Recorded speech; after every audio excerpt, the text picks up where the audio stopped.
अस्सलाम वालेकुम दोस्तों, मैं हूं बिलाल। दोस्तों, क्या किसी एक शख्स की गर्दन उतार कर किसी दूसरे शख्स की बॉडी पर लगाई जा सकती है? अगर लगाई जा सकती है तो क्या वो शख्स जिंदा बच सकेगा? ये तजर्बा आज तक दुनिया में तकरीबन 6 दफा हो चुका है, लेकिन इनमें से कितने कामयाब हुए हैं जानेंगे इस वीडियो में। और ये भी जानेंगे कि क्या फ्यूचर में ऐसा हो सकेगा। और ऐसे बहुत से सवाल जानने के लिए हमारी इस वीडियो के अंत तक जरूर देखिए ताकि कोई भी चीज मिस ना हो सके। और मजीद इसी तरह की इंफॉर्मेटिव वीडियोस देखने के लिए हमारे इस चैनल को सब्सक्राइब करें और बेल के आइकन को जरूर दबाएं।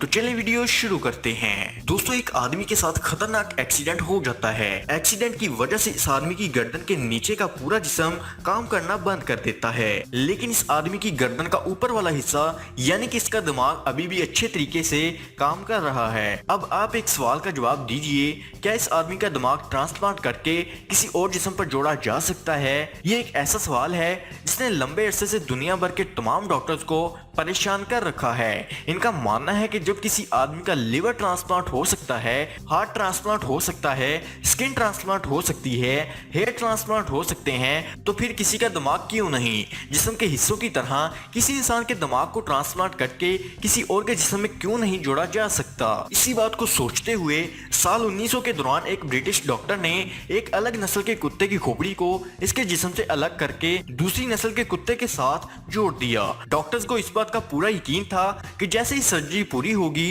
कुत्ता होश में आ जाएगा, लेकिन अफसोस ऑपरेशन के तकरीबन एक हफ्ते बाद भी कुत्ता होश में ना आया और पता चला कि इस कुत्ते की मौत हो चुकी है। और इसके बाद तकरीबन साल 1960 के दौरान एक बंदर के साथ ऐसा किया गया। इस बार डॉक्टर्स को थोड़ा तजुर्बा था कि ये खोपड़ी को अलग करके किसी दूसरे बंदर के जिस्म के साथ जोड़ने के बाद बंदर होश में आ जाएगा, लेकिन अफसोस के बंदर के जिस्म का कोई भी हिस्सा काम नहीं कर रहा था और तकरीबन 9 दिनों के बाद इस बंदर की मौत हो गई। जिसके बाद लगातार इस बात पर दुनिया भर के डॉक्टर्स तजर्बात करते रहे कि आखिर किस तरह करके इंसान की खोपड़ी को ट्रांसप्लांट किया जा सकता है। अब जो आगे मैं आपको बताने जा रहा हूँ, इसे सुनने के बाद आप कहेंगे कि क्या ऐसे तजर्बात भी डॉक्टर्स ने किए हैं। तकरीबन 80 साल का वक्त निकल चुका था, जिसके बाद साल 1982 में न्यूयॉर्क सिटी के माउंट सिनाई मेडिकल कॉलेज के एक डॉक्टर ने चूहों के दिमाग को ट्रांसप्लांट करने की कोशिश की।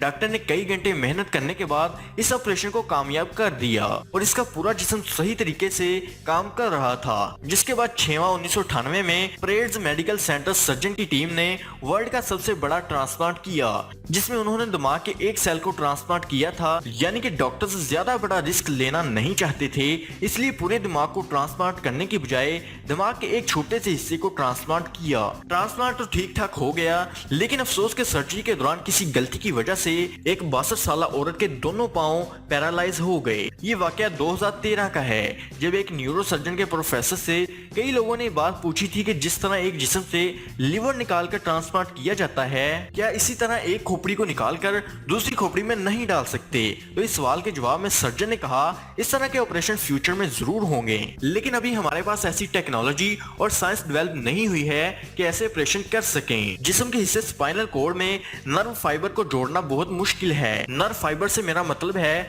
दिमाग से निकलकर हमारे जिस्म के छोटे छोटे हिस्सों तक बड़ी ही बारीक, जिसे हम अपनी आंखों से नहीं देख सकते, वैसे नर्व जुड़े होते हैं। इन सबको काट कर वापस जोड़ना अभी की टेक्नोलॉजी के हिसाब से हमारे लिए नामुमकिन है। इसीलिए उन्होंने कहा कि स्पाइनल कोड मतलब कि रीढ़ की हड्डी की चोट इतनी ज्यादा नुकसानदा होती है कि अगर ट्रांसप्लांट करने में डॉक्टर्स कामयाब भी हो जाएं तो स्पाइनल कोड में लगने वाली चोट की वजह से लोग जिंदा नहीं रहते, क्योंकि ये दिमाग को जिस्म से जोड़ने के लिए रीढ़ की हड्डी बहुत ही अहम काम सर अंजाम देती है। ऐसे में अगर दिमाग को ट्रांसप्लांट किया जाए तो सर से जुड़ी हुई हड्डी में चोट लग जाएगी और इतने बड़े ऑपरेशन को झेलने के लिए कोई बॉडी भी जल्दी तैयार नहीं होगी। और इसीलिए ब्रेन ट्रांसप्लांट से पहले एनिमल टेस्ट किया जाता है, और जब एनिमल्स के ऊपर ये रिसर्च पूरी हो जाती है तो उसकी पूरी परमिशन गवर्नमेंट से लेनी पड़ती है।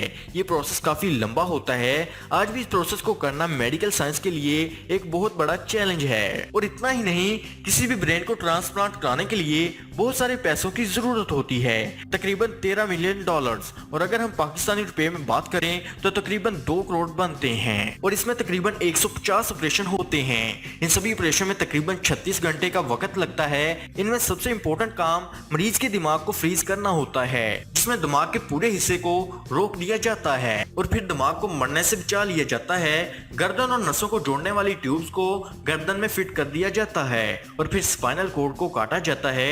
ये सबसे मुश्किल काम होता है। स्पाइनल कॉर्ड को काटने के लिए किसी आम चाकू का इस्तेमाल नहीं होता। इसे काटने के लिए हीरे से बने हुए चाकू का इस्तेमाल किया जाता है और आखिर में मसल्स, नर्व्स और ऑर्गन्स को भी जोड़ दिया जाता है। ये काम ठीक इसी तरह होता है जैसे कपड़ों को सिलाई किया जाता है। ये काम बहुत ही मुश्किल होता है क्योंकि दिमाग इंसान के जिस्म का सबसे अहम हिस्सा होता है।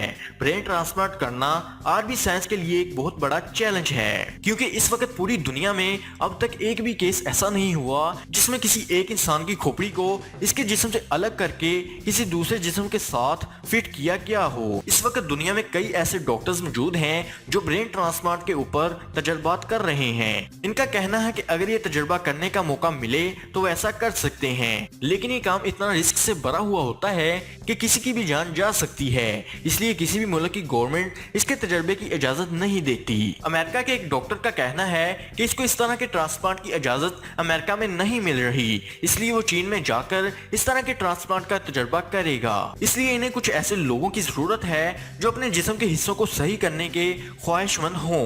आपको ये जानकर हैरानगी होगी, रूस में रहने वाले एक शख्स ने अपने ऊपर तजर्बा करने की इजाजत भी दे दी। दरअसल रूस में रहने वाला एक आदमी ऐसा है जिसका दिमाग तो ठीक तरीके से काम करता है, लेकिन इसके जिस्म का कोई भी हिस्सा ठीक तरीके से काम नहीं करता।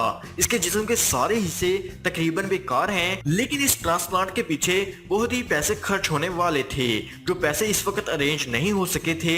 यही वजह है कि पैसों की कमी की वजह से डॉक्टर इस तजर्बे को आगे नहीं बढ़ा सके। इसी दौरान रूस में रहने वाले इस शख्स की शादी हो गई। शादी के बाद इसकी बीवी और खानदान ने इस डॉक्टर के साथ किए गए एग्रीमेंट को खत्म करवा दिया और अब डॉक्टर इस बात का इंतजार कर रहा है कि कोई ऐसा आदमी हो जिस पर इसका तजुर्बा किया जा सके। दोस्तों, जाते जाते आपको बता दूं कि ऑर्गन ट्रांसप्लांट किसी को नई जिंदगी देने का जरिया है।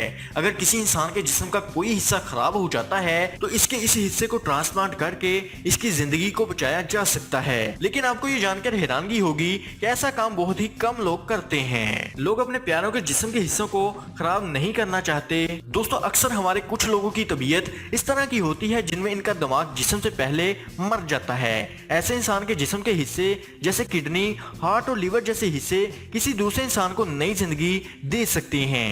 और आपको ये जानकर हैरानगी होगी कि बहुत से लोग तो ऐसे हैं जो डोनर्स का इंतजार करते करते ही मौत की नींद सो जाते हैं। दोस्तों, आपको बता दें कि इंसान के मरने के बाद भी इसके जिस्म के कई हिस्से कई घंटों तक अपना काम करते रहते हैं, यानी कि वो इस काबिल होते हैं कि इनको किसी दूसरे के जिस्म में लगा दिया जाए तो वो फिर से जिंदगी देने का काम करते हैं।